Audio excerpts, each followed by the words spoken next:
Deployment wins and loses games of Warhammer 40k more than really any other skill in the freaking game. So we're going to hammer that today. Guys, I'm Jonathan Arkin of Happy Corrupt Wargaming. I am a top 100 player in the world.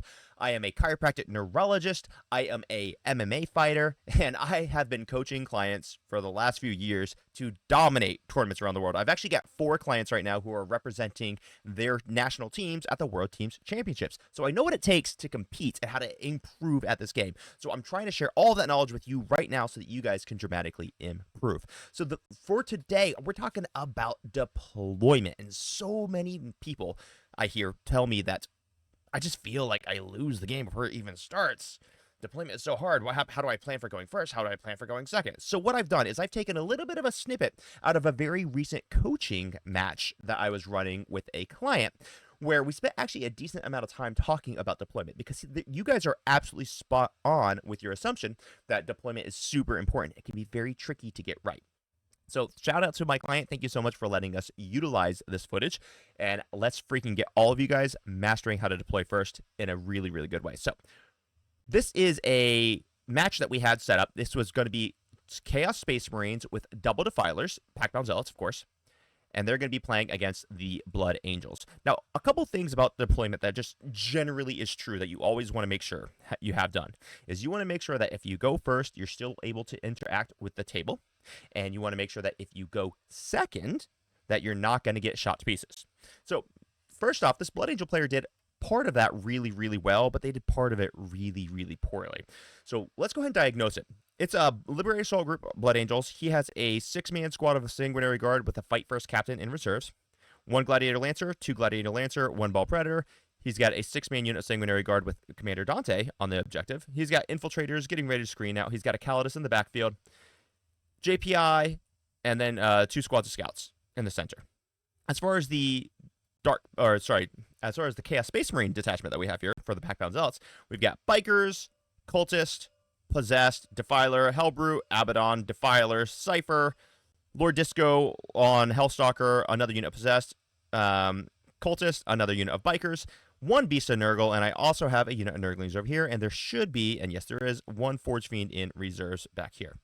So these are the armies as they are playing. Now, if we take a quick look at this Blood Angel player's deployment, he's actually done something quite well. One of the things that he's done very well is that he cannot be really punished. He can't be shot if he goes second, right? So it doesn't really matter where I move by Defilers. I'm not going to be able to kill anything from where I'm standing. This Defiler can only move 12 inches even if he goes through the wall. This is the best angle he could get. He could see Mephiston, but he can't get within 12 of Mephiston, so it's impossible for him to shoot Mephiston. The guy's got, like, blown up, right?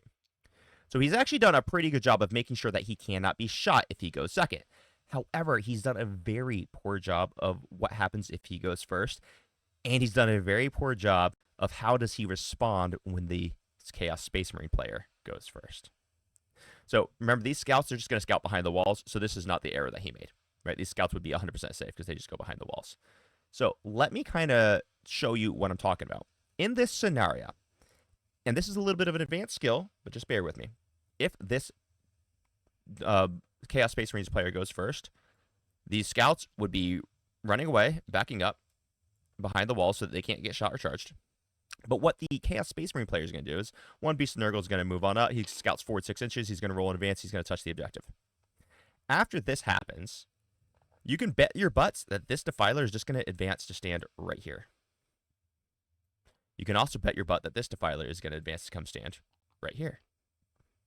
Maybe this guy is going to back up with something like that. You're going to have Possessed that are going to fan out, kind of like so. And the reason why I'm showing you this, guys, is because I want you guys to... Oh, I need to get rid of these. All right. Put those deployments and things back on. I want to show you guys exactly how we really, really like to set these things up. So what we're going to do is basically this Defiler would come stand right roughly here. This Defiler would come stand roughly here because they're both going to be within 6 inches of Abaddon for the full rerolls. It's a hit. This Hellbrute is going to probably just stand right here. I'm not particularly worried about having his 6-inch aura of lethals on the Overwatch. These Bikers are going to advance forward to stand in front of the Defiler. we're probably going to have these cultists advance forward to touch the objective. So now the Blood Angel player is going to be in a bit of a pickle because they're going to have to hit really hard, really early in a way that they're not going to be particularly poised to do. These possessed probably should come stand right here, blah, blah, blah. Super, super easy. Disco Lord on Hellstalker, going to come up to move up this angle. Cypher probably hangs backwards.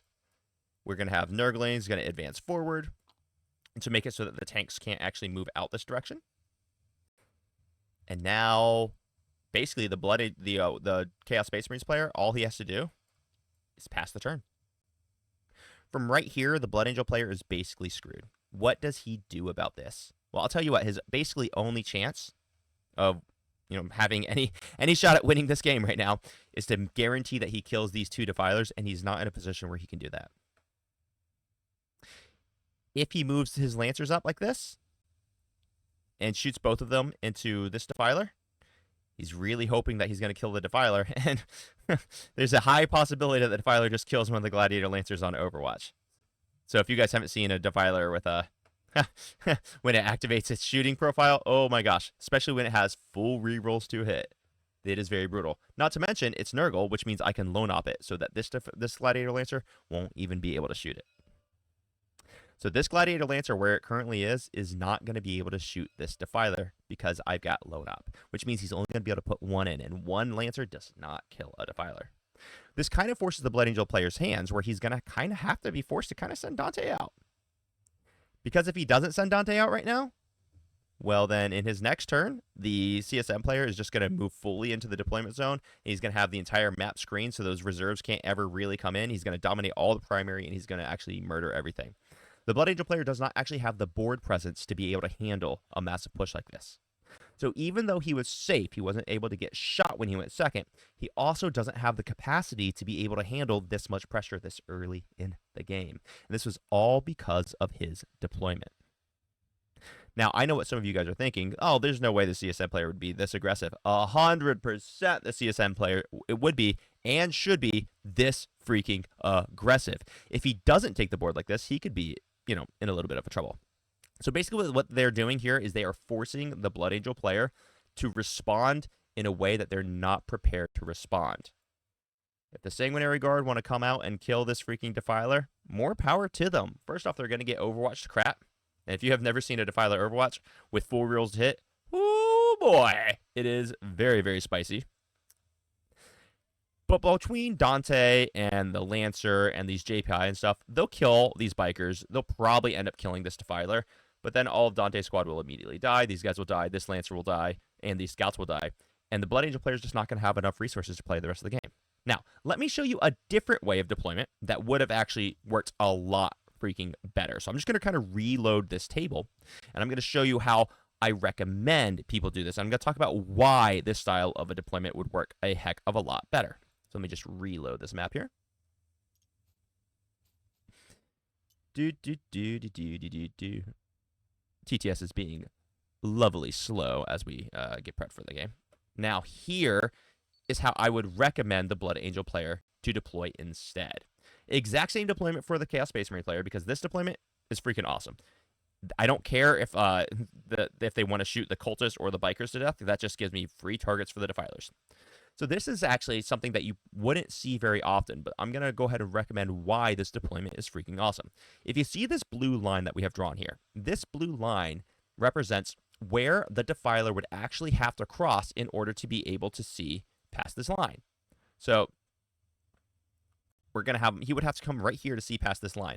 So all we're going to make sure to see on the line. So all we're going to make sure we're doing is that the Defiler wouldn't be able to see Dante and crew from where he is. So that's what we've drawn the blue line for. Now, in addition, we've got these JPI here. Now, hilariously, this is what I like to call a deployment bait. So I like to put my JPI, a unit that I don't want necessarily to die, but I'm totally comfortable if this unit does die in turn one. So by leaving this unit exposed, I actually encourage the Chaos Space Marine player to come on up and shoot those JPI to death in turn one. Now, he can't see Dante because I'm not willing to lose Dante in turn one, right? That unit's a little bit too important for my play.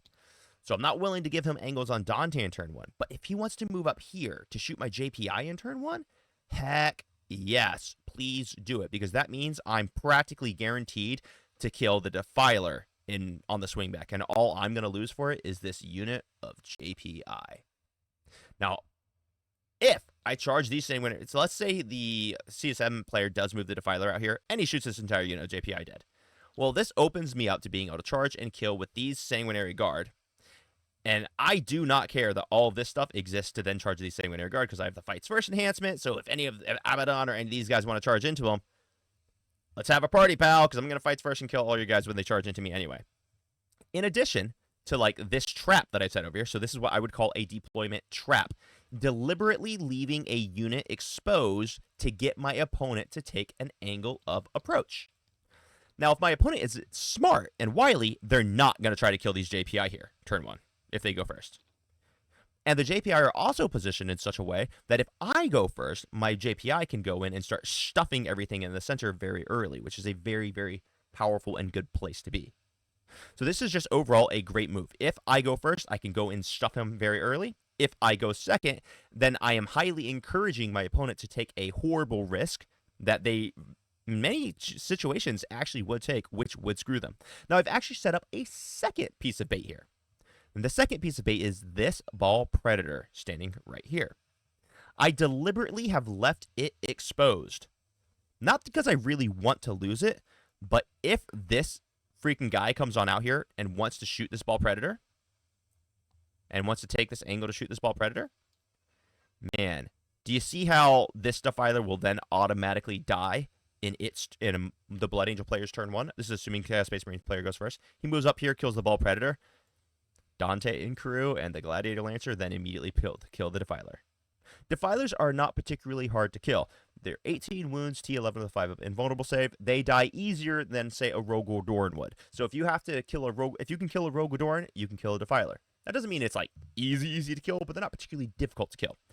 So by doing a deployment like this, where everything important is completely hidden, and I just leave them 2 aspects of the army where I don't necessarily want them to die, but I'm comfortable losing them because of the trade that it encourages. This is called a deployment trap.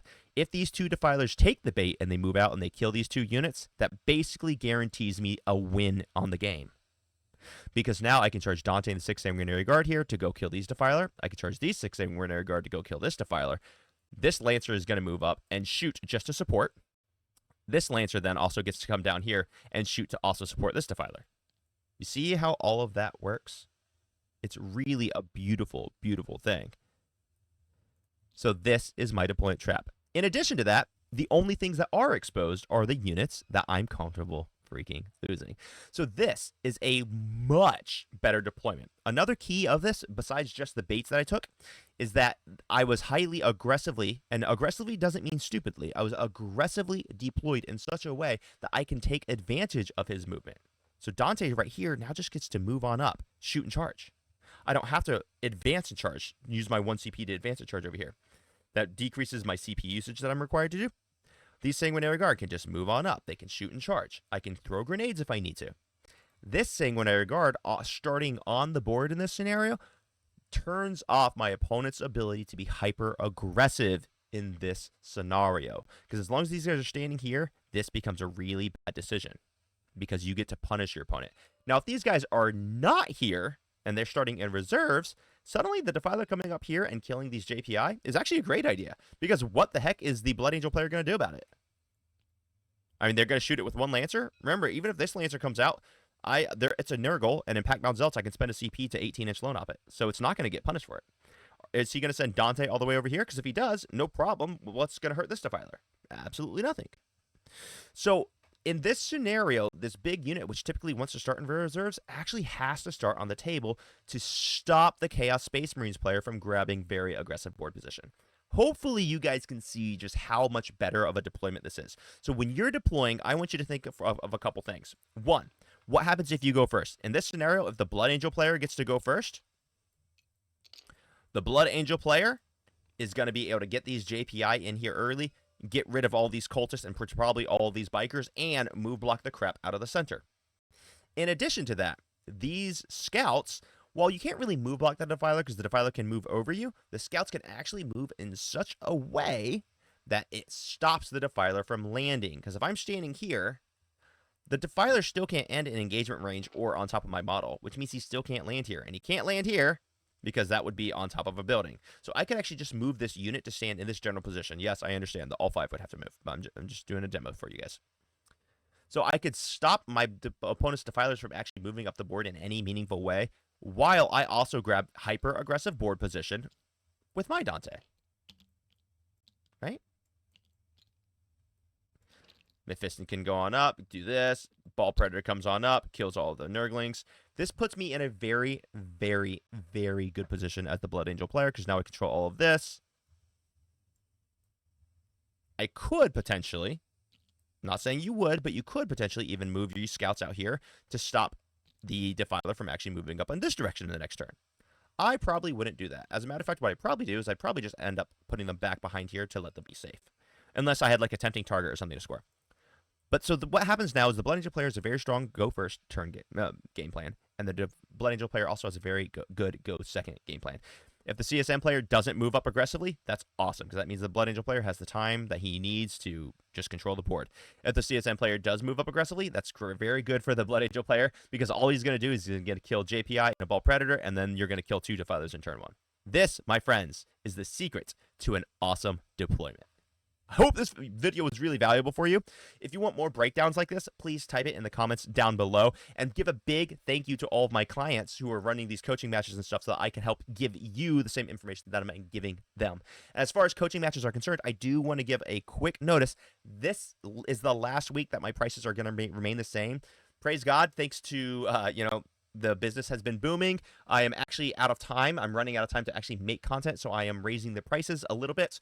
And so if you want the current prices, then this is the last week to book coaching calls or coaching sessions and stuff at the current listed price. They will be going up after this week. If you're a current coaching member, don't worry. I love you. I respect the loyalty, so I'm not jacking your prices without much further, heads up. So current members are kind of locked in where they are. So, guys, with that, I'm going to go ahead and end this video. I hope you found value in this, and until next time, crump on. Bye-bye.